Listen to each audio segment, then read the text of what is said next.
ঢাকায় ডিজিএফআই সদর দপ্তরের ঠিক পেছনে অদ্ভুত এক স্থাপনা।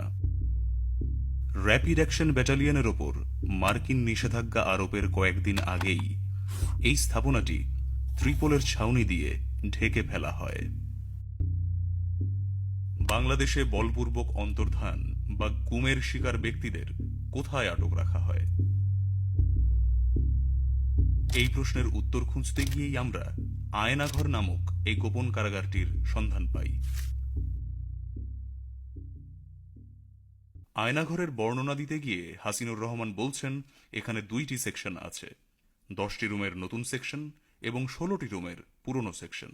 সামরিক ও বেসামরিক ব্যক্তিরা এখানে প্রহরীর কাজ করেন। আর ফ্যান বন্ধ করলে আপনাকে আরেকটা জিনিস বলি, অনেক লোকের কান্নার শব্দ আসে, কিন্তু ওইটা ফ্যান ছাড়া থাকা অবস্থায় বোঝা যায় না।